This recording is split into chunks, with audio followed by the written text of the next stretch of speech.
Un congé familial de 18 semaines pour chaque parent, avancée ou utopie, on va en parler justement. Une alliance interpartie regroupant des acteurs économiques, sociaux et politiques propose de remplacer l'actuel congé maternité et paternité par un congé familial de 18 semaines pour chaque parent. L'initiative sera lancée au printemps prochain. Elle vise à mieux répartir la charge parentale, éviter le retrait des mères du marché du travail et encourager une plus grande implication des pères, financés par les indemnités perte de gain. Je vais y arriver, décidément. Ce modèle soulève néanmoins des questions économiques et organisationnelles.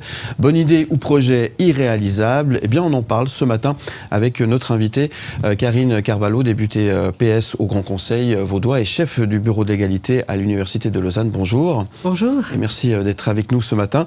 Et je vous rappelle cette question en ligne sur le site mlemedia.ch, question sondage. Êtes-vous favorable au congé parental de 18 semaines par parent? Je vous propose de jeter un petit coup d'œil à notre sondage pour commencer ce débat. Hugo, merci. Non à 54%. C'est fou, ça. Ça vous interpelle Oui et non. Je pense que souvent, quand on parle de congé parental, les gens ont peur de combien ça va coûter. Parce que souvent, en Suisse, les débats, ils tournent autour de ça. Ça va nous coûter cher, on va augmenter les cotisations sociales, etc. Et en fait, très peu dans ces débats tournent autour des effets à long terme, les effets bénéfiques aussi pour la population, pour les personnes, les parents, mais pour tout le monde, pour toute la société et aussi pour l'économie. Et ce qui est assez nouveau depuis le congé paternité, c'est qu'on voit venir aussi ces éléments-là. Pas plus tard que la semaine passée, le Conseil fédéral a sorti un rapport très conséquent en comparant plusieurs modèles et surtout en nous donnant des chiffres sur les bienfaits de ce congé parental, quel que soit le modèle, sur la population et sur l'économie en général. D'accord. Mike Pérez. Ouais, il y aura du travail pour convaincre effectivement qu'il y a des bienfaits à ce congé parental, parce que oui, sur le papier évidemment c'est idéal, c'est parfait de pouvoir rester à la maison pour s'occuper de son enfant, la mère d'un côté, le père d'un côté. Il faut aussi tenir compte effectivement de la nouvelle configuration des familles, parce qu'on est toujours braqué un peu sur le côté le papa, la maman, mais ça évolue aussi de ce côté-là. Donc oui, évidemment c'est idéal. Et puis l'argument financier qui revient beaucoup, on parle d'1 milliard de francs, c'est ce que coûterait cela. Ça, c'est ce que disent ceux qui ont lancé l'initiative. Les opposants disent que ça va même coûter beaucoup, beaucoup plus cher.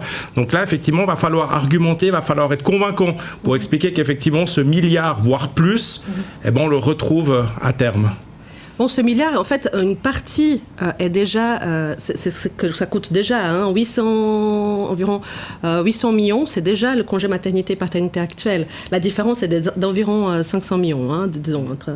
Et ça, c'est les chiffres de la Commission fédérale des questions familiales qui nous donne ça. Donc voilà, c'est toujours une bataille des chiffres, mais le problème, c'est ça, c'est à quel terme on va regarder. On sait qu'aujourd'hui, il y a un manque à gagner pour aussi l'économie locale en termes de salaire des femmes. On est en situation de pénurie dans le marché du travail dans plusieurs professions. Et on essaye de dire aux femmes, venez dans ces professions. Or, c'est des professions qui aujourd'hui sont très peu compatibles avec la vie familiale et puis les injonctions qui sont données aux femmes. Donc, il faut que la société aussi réfléchisse à ça, réfléchisse à son modèle de société, réfléchisse à son modèle familial et soutienne plus de familles. Mais ça, c'est pas le congé parental qui va résoudre ce problème-là, en l'occurrence. Alors, il y a des effets positifs. Ouais. Il a des effets positifs parce qu'on sait que c'est au moment de l'arrivée des enfants, c'est souvent dans les âges aussi où, au niveau professionnel, on est en train de passer par des étapes charnières. Pourquoi les familles ont des enfants plus tard? Avant, on avait les familles quand on était à la vingtaine, maintenant, c'est plutôt à la trentaine. Parce que l'arrivée sur le marché du travail et l'arrivée des enfants est incompatible en Suisse. Donc, c'est pour ça qu'on fait des enfants plus tard. Et donc, il faut que, comme société, on voit ces problèmes aussi et qu'on y mette d'une autre. Alors, le congé... Et c'est ça qui est important de se dire, et c'est mon message d'aujourd'hui, le congé parental, il a plus de bénéfices que des coûts. Et ça, il faut qu'on... Et puis, il y a aussi un enjeu tout simple, c'est qu'aujourd'hui, il n'y a pas assez de place ou de solutions pour permettre de garder des très jeunes enfants. Les crèches sont surchargées. Ça coûte très, très cher aussi. Donc, peut-être que ça coûtera moins cher à la collectivité de financer un congé parental plutôt que de financer des places de crèche. Le congé parental résout que le problème pendant 2 semaines, 3 semaines, 4 semaines, de plus, je dirais. Alors, 18 et 18, ça fait 36. Alors, 18 maintenant. Mais effectivement, ça ne résout pas le problème à terme. ça fait 6 mois. Sur 4 ans, 5 ans. C'est 36 semaines en tout, puisque c'est par parent. Hein. 6 mois de place de crèche. Donc ça fait 36 en fait. Alors l'initiative que vous avez mentionnée en introduction, elle demande 18 semaines par parent. D'autres initiatives comme celle du canton de Vaud demandent des 34 semaines pour les 2 parents. Donc il y a plusieurs modèles. Donc on peut aussi débattre quel modèle serait le meilleur, etc. N'empêche qu'on ne peut que faire mieux que maintenant. En fait. C'est ça la Qu'est-ce que vous en pensez? Vous, de votre côté, on a déjà reçu quelques réactions. Je vous propose d'écouter. On va revenir sur ce que vous allez pouvoir découvrir maintenant sur notre numéro 079 121 9000. Alors, me concernant, je pense que le congé familial de 18 semaines permettrait un équilibre entre vie professionnelle et vie personnelle. Bien évidemment, ça aurait un effet positif sur le bien-être et des parents et des enfants. Mais je pense malgré tout que la logistique serait vraiment compliquée. Donc, je pense que c'est une utopie. Je trouve que c'est très utopique pour la Suisse. On n'est pas habitué à ces normes et je pense pas qu'on va aller dans cette direction-là. Voilà mon ressenti. Bonne journée, M. Karine Carvalho, on parle beaucoup d'utopie. Hein. C'est vrai qu'on a entendu aussi, on n'est pas habitué à ce modèle en Suisse. C'est vrai que quand on a voté pour 6 semaines de vacances, tout le monde a voté non. Alors ça n'a rien à voir avec les vacances, évidemment, on se comprend bien, mais là, peut-être... Non, c'est pas dur. Je sais de quoi je parle. Là. Là, c'est du bon sens, effectivement, et on le sait, 18 semaines, c'est pas assez, quoi. Alors, ça peut paraître utopique pour la Suisse, parce que la Suisse a un retard historique. On va rappeler, le congé maternité, c'était en 2005. Alors, par rapport à nos pays européens, nos voisins européens, c'est super tard. Le congé paternité, c'est en 2021. Donc, ça paraît utopique dans cette situation-là. Mais disons, ça paraissait... En 2003, quand moi je faisais des manifs pour le congé maternité, ça paraissait utopique aussi, et on l'a obtenu. Et puis on a cette chance en Suisse de pouvoir voter. Alors il y a plusieurs initiatives. On voit qu'il y a aussi une conjonction aussi assez intéressante, une certaine prise de conscience depuis qu'on a le congé paternité. Il y a plusieurs initiatives au niveau cantonal, au niveau fédéral pour des congés parentaux. On voit qu'il y a un alignement des intérêts qui est assez intéressant, et que je pense que là on pourrait l'avoir. Rappelez que le congé paternité a passé à plus de 60% lors du dernier référendum, dernière initiative, et que dans le canton de Vaud, nous avons récolté en temps record les paraphes nécessaires pour le congé parental vaudois. Donc, alors, j'ai aussi entendu les effets positifs sur le bien-être, parce qu'on a parlé d'économie, mais aussi les effets sur le bien-être pour les familles qui sont super importants, pour la stabilité des familles, pour la stabilité des enfants, pour l'égalité des chances des enfants aussi, entre eux. Donc c'est hyper important, ce lien familial aussi qui s'est créé. On est dans une société où moitié des couples, des couples vont divorcer, des personnes mariées vont divorcer. Il y a aussi des enjeux énormes aussi à l'intérieur des familles qu'on pourrait penser. Le bien-être des jeunes, plus tard. Aussi. Alors on a parlé des crèches. Alors les crèches, c'est vrai qu'il y a une énorme pression sur les crèches aujourd'hui. C'est une politique publique hyper chère aussi dans le canton de Vaud, qui est le canton qui a la meilleure couverture, à plusieurs millions, centaines de millions aussi. Et donc ça apporterait un peu d'air en fait à cette politique. On pourrait économiser peut-être un peu sur les crèches. Là-dessus aussi. Il faut dire que là où la demande est la plus criante, c'est ce qu'on appelle la première année de vie, où là où il y a des listes d'attente à n'en pas finir, tandis que pour les années plus tard, la situation s'améliore un petit peu. Donc ça donnerait un peu d'air frais là-dedans aussi. C'est intéressant de voir aussi ce qui se passe dans les pays voisins. Après, David, je te laisse rapidement. L'Espagne, c'était le premier pays à mettre ça en place en 2021. 16 semaines pour chaque parent. Ça marche très très bien. Il n'y a que des retombées positives, y compris économiques. Et puis évidemment, le grand modèle à chaque fois, c'est de nouveau les pays scandinaves. Un congé parental total de 360 jours. C'est aussi réparti sur 2 ans. Donc c'est peut-être des modèles à suivre. Merci Thomas Lécuyer, merci à Karine Carvalho. On va revenir dans un instant. On marque une toute petite pause. Continuez de réagir et poser vos questions par WhatsApp. Réactions, questions, messages, ils sont les bienvenus. Messages écrits ou vocaux d'ailleurs au 079 121 9000. On jette un petit coup d'œil à notre sondage avec cette question. Est-ce que ça a évolué depuis tout à l'heure? Êtes-vous favorable à un congé parental de 18 semaines par parent? Est-ce que ça bouge un peu? Pas des 57%. Ça baisse? Non, ça baisse un tout petit peu. Continuez de donner votre avis. On revient dans un instant pour en débattre avec vous. À tout de suite.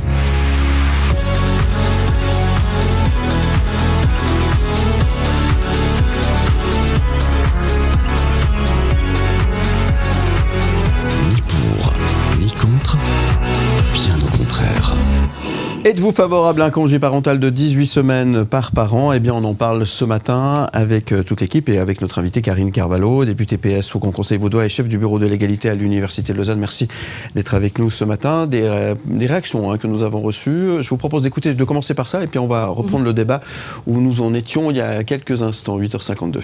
Est-ce une avancée ou une utopie ? Ce serait plutôt classé du côté des avancées, les avancées sur les égalités hommes et femmes est également une bonne chose, puisqu'aujourd'hui on a parfois des parents qui sont du même sexe, et ainsi c'est placer les deux sur un même pied d'égalité. Donc c'est une bonne avancée. 18 semaines, ça passe très vite et c'est l'occasion aussi de voir les premières évolutions du nourrisson ou de l'enfant chéri.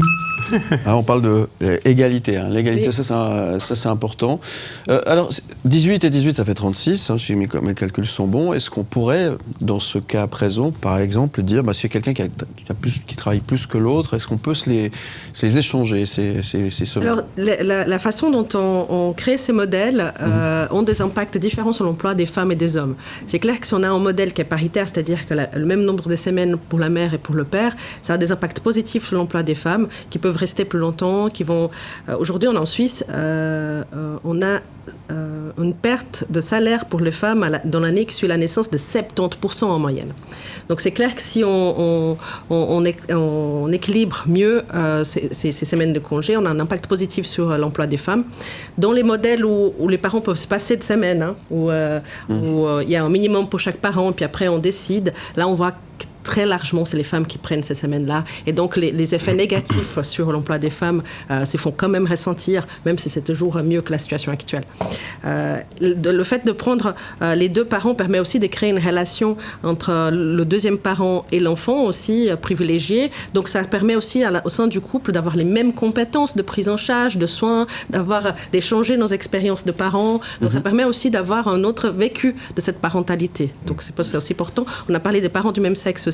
Oui. L'initiative parle de parents et pas de mère et père. D'accord. Ça, c'est important également de rappeler. David Letard. Ouais, alors je crois qu'on a bien compris en fait que le gros problème, c'est que d'ici 2030, il y a environ 500 000 employés qualifiés qui vont manquer. Donc on a une pénurie de main-d'œuvre actuellement en Suisse. Donc on essaie de faire des mesures comme elles peuvent. Moi, j'ai quelques chiffres encore. Plus de 10% des femmes quittent le marché du travail après leur première maternité. Elles mettent environ 5 ans à revenir également. Pour les hommes, ça change pas depuis environ 30 ans. Et puis, le taux de naissance aussi à un très bas niveau historique. On est à 1,3 enfants justement par femme. Donc, effectivement, il y a une grande pénurie. Donc, on essaie de trouver des solutions. Moi, c'est vrai que j'ai un souci avec les coûts. 1 milliard, vous le disiez, Maëk. 1 milliard aussi, c'est ce que coûteraient les femmes à l'armée. On l'avait évoqué sur ce plateau. Enfin, 1 milliard plus encore 1 milliard. Où est-ce que finalement on va trouver tout cet argent ? Alors, vous avez parlé, il y a aussi une question de priorité dans les politiques publiques. Donc, ça, c'est une question politique. On peut en débattre par rapport à ma sensibilité de femme de gauche. Entre l'armée et la politique familiale, on a vu, le Conseil fédéral a tranché, coupons plutôt dans les politiques familiales, culturelles, et donnons plutôt à l'armée. Donc, mais ce n'est pas le débat d'aujourd'hui. Par contre, voilà, la Commission fédérale des questions familiales, elle avance le chiffre de 1%. 1% d'augmentation du taux d'emploi des femmes permettrait de financer l'initiative. Donc, c'est 1%. Je veux dire, si on a 1% de femmes qui n'arrêtent pas de travailler, à long terme, on financerait l'initiative. Donc ça, c'est très important de savoir aussi. Avec les cotisations, en fait, générées par 1%. L'augmentation du bassin fiscal, tout ça. Donc, et aussi, en diminuant aussi les coûts du fait de cette inégalité. Parce qu'une inégalité de genre a aussi un coût pour la société. C'est aussi des femmes cotisent moins à la retraite, qui seront plus à l'aide sociale, etc. Donc il faut aussi contrebalancer ça. Donc la question de coût, il faut différencier entre coût immédiat et coût à long terme. On verra. En tout cas, la mesure, elle reste bien. Profiter d'être avec les enfants. Les femmes ont besoin de soutien aussi des hommes, ou alors femmes, hommes, comme vous voulez. Mais en tout cas, c'est sûr que c'est un soutien très important. Mais bon, je reste quand même J'ai peur que ce soit un peu utopique. Mais ceci dit, vous mettez le doigt sur quelque chose d'hyper intéressant, David, c'est que, en tant que père, moi je serais heureux d'avoir pu profiter, malheureusement j'ai pas pu, d'un congé parental pour me permettre de plus voir mes enfants dans les 3 premiers mois de leur vie. Moi je les ai quasiment pas vus, pour parler d'accord avec vous. Ça passe effectivement très très vite, dans le même cas de figure, mais c'est aussi bien pour la maman. Je trouve que c'était très très court le congé, ce qu'on appelle le congé maternité, c'est pas assez long. Et puis après, ça engendre plein d'autres soucis organisationnels au sein des familles, effectivement, et ce qui nous ramène à ce que vous disiez tout à l'heure par rapport aux crèches et comment s'organiser. Après, ça change tout, effectivement. C'est compliqué. Ça change tout pour l'après. Ces premières années de vie sont hyper importantes. Les personnes qui sont actives dans l'éducation infantile vont dire c'est des années hyper charnières dans l'affect, dans la relation familiale, etc.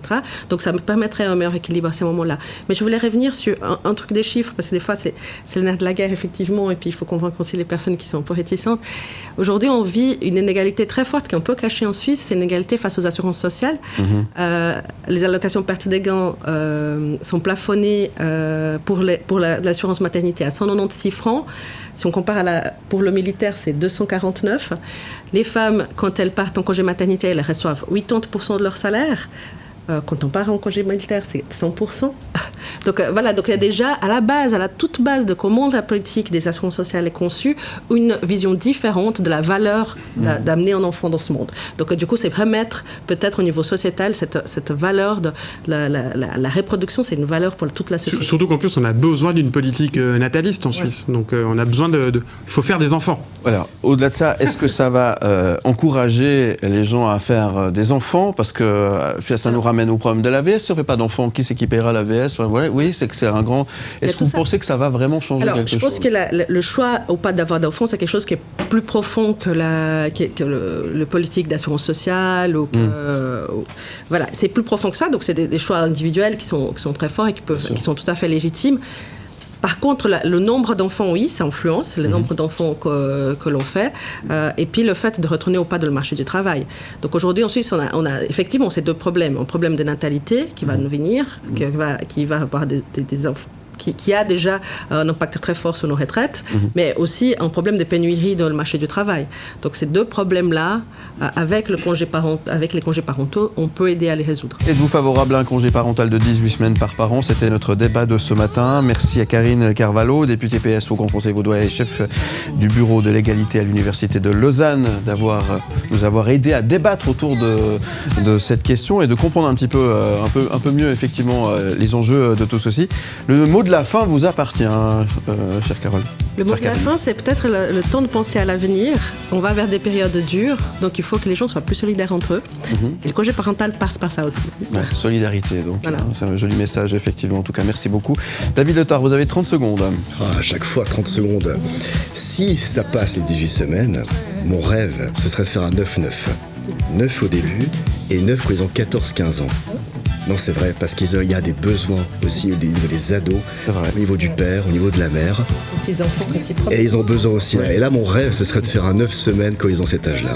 J'espère que ça passera. J'espère que ça passera pour vous aussi. On verra.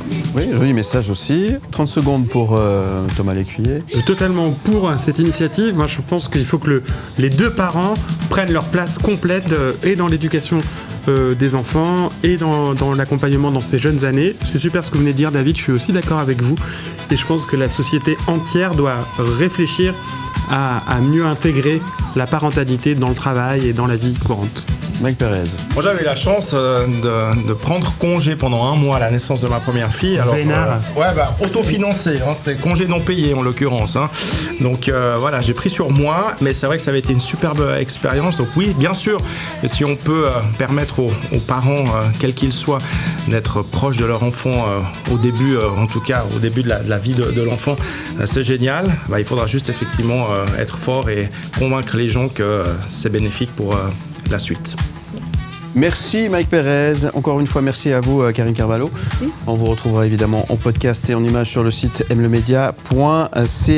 Merci beaucoup d'être venu ce matin. Demain, nous débattrons de toute autre chose. Pensez-vous que la fin de la diffusion de C8 représente une menace pour la liberté d'expression? Eh bien, nous en parlerons demain. C'est également notre question sondage sur le site mlemedia.ch, vous l'avez entendu, si vous regardez Cyril Hanouna, il en parle déjà depuis 2-3 semaines régulièrement dans son émission. C8 cessera d'émettre vendredi.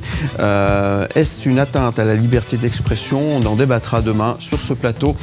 N'hésitez pas à réagir autour de cette question. Ça se passe sur le site mlemedia.ch. Bien plus qu'un média.